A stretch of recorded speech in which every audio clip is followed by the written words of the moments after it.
Good morning বন্ধুরা, কেমন আছো তোমরা সবাই? আশা করি ভালো আছো, আর আমিও কিন্তু খুব ভালো আছি। তো তোমরা কিন্তু অনেক দিন ধরে একটাই মেসেজ করছো এত দিন ধরে যে দি ভাই তোমার বার্থডের ভ্লগ আসলো না, তুমি বার্থডেতে কী করলে সেটা তো কই ভ্লগ করলে না। তো কি বলবো বন্ধুরা, আমার তো বার্থডেটা তেমন করে হয়নি যে ভ্লগ করবো, তো ছোটোখাটোর মধ্যে হয়েছে। বাড়িতে যেরকম একটু খাওয়া দাওয়ার একটু আয়োজন ছিল ওইভাবে হয়েছে, ওর জন্য সেইভাবে ভ্লগটা করা হয়নি। আর সত্যি কথা বলতে দেরিও হয়ে গেছে ব্লগটা আপলোড করতে। তো দেখো বন্ধুরা, সকালবেলা ঘুম থেকে উঠে ওই 6:30টার দিকে ঘুম থেকে উঠে পড়েছি, আর এই 7:30 8টার দিকে একদম গরম গরম সব কিছু বসিয়ে দিয়েছি।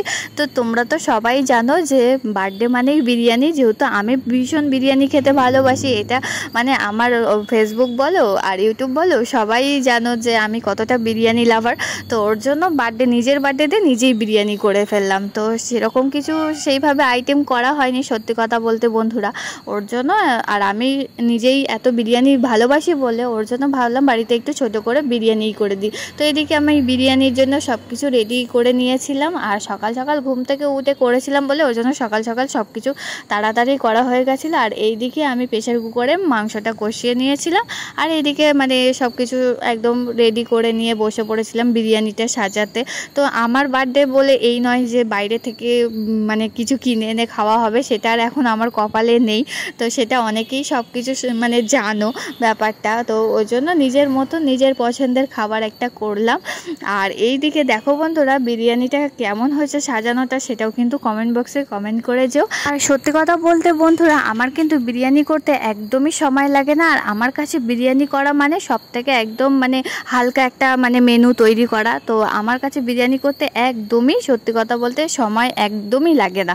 আর আমার কাছে বিরিয়ানিটা হলে পরে নিজেরও তো খেতে তো ভালো লাগেই, আর তার উপরে মানে সময়টাও এত অল্প সময়ের মধ্যে আমি এত তাড়াতাড়ি সব কিছু রেডি করে নিতে পারি, এটাই আমার কাছে অনেক। তারপরে এদিকে আমি একটু কিছু কষা মাংস আলাদা করে রেখে দিয়েছিলাম, যেটা বাবা রুটি দিয়ে খেতে খুবই ভালোবাসে। আর এই জন্য এখানে একটু ঝোল রেখে দিয়েছিলাম, যাতে রাত্রিবেলা আবার যখন মাংসটা কষানো হবে তখন ঝোলটা আর কি হয়ে যাবে। ওর জন্য এটাও তোমাদের সঙ্গে শেয়ার করলাম। তো মাংস আলাদা কষা রাখলেও সেটা কিন্তু সত্যি কথা বিরিয়ানির সঙ্গে সেটাও কিন্তু খেতে ভালো লাগে। তো এটা আমরা বিরিয়ানি দিয়ে খাবো না, ওটা ছিল রাত্রের জন্য। তো এইদিকে একদম দুপুরবেলা একদম 1টার মধ্যে আমরা সব খাওয়া দাওয়া করে নিয়েছিলাম। তো এইদিকে দেখো বিরিয়ানির লুকসটা কেমন এসছে সেটাও কিন্তু কমেন্ট বক্সে কমেন্ট করে যেও। আর আমার বাড়িতে বিরিয়ানি মানে আলু ছাড়া তো একদমই চলবেই না। আর বিরিয়ানির মাংস না লাগলেও আলুটা একদম দিতেই হয় আমার পুকু খুশবুর জন্য। আর শুধু পুকু খুশবুর কথা বলবো না, এখানে আমিও বিরিয়ানির আলুটা খেতে খুবই ভালোবাসি, মাংস না দিলেও চলবে। তো এইদিকে আমি খুশবুকে প্রথমে মানে সার্ভ করলাম। তো বিরিয়ানিটা আমার খুশবুই প্রথমে মানে যখনই আমার বাড়িতে বিরিয়ানি হয় তো তখন খুশবুই প্রথম খায়। আর এইদিকে আমি একটু সালাডটা কুচিয়ে রেখে দিয়েছিলাম, মানে কেটে কুটে রেখে দিয়েছিলাম একটু চাট মশলা ছড়িয়ে দিয়ে। তো এইভাবে সালাডটা খেতেও খুব ভালো লাগে। তো খাওয়া দাওয়ার পরেই একদম চলে এলো একদম খুশবুর একটা পার্সেল। তো খুশবু জানেও না যে ওর পার্সেল এসছে, শুধু জানে যে ও একটা পার্সেল আনতে যাচ্ছে। তো ও খুব এক্সাইটেড হয়ে থাকে, যখনই কোনো পার্সেল আসে তখনই খুব এক্সাইটেড হয়ে থাকে, যে ও হয়তো ভাবে যে ওরই কোনো কিছু এসেছে। তো সত্যি ওর জন্যই একটা মেশো থেকে আমি পারচেস করেছিলাম। তো এই ড্রেসটা ভেবেছিলাম পুজোর সময়গুলোতে এই ড্রেসগুলো মানে পারচেস করছি, তো এই ড্রেসগুলো পুজোর সময়গুলোতেই পরবে। তো সেটা আর হলো না, ওর এত পছন্দ হয়ে গেছিলো। তো পুজোর আগে ড্রেস কেনা মানেই পুজোর আগেই সব কিছু পরে ফেলা। তো ওর আর তস হয়েছিল না, বাড়িতে গিয়েই একদম ড্রেসটা পরে নিয়েছিল। অবশ্যই পরেছিল, পরে খুলে রেখেছিল, কিন্তু তারপরেই যে পুজোর সময় পরবে সেরকম কোনো ব্যাপার ছিল না, তার আগেই ঘুরু করতে চলে গেছিলো। তো ওই ড্রেসটা পরে গিয়েছিল। আর সত্যি কথা ড্রেসটা অনেকটাই সুন্দর এসেছিলো। তোমরাও চাইলে মেশো থেকে তোমাদের বেবিদের জন্য পারচেস করতে পারো। আর ড্রেসটার কোয়ালিটিটা খুবই সুন্দর এসেছিলো আর খুবই সফট হয়েছিল।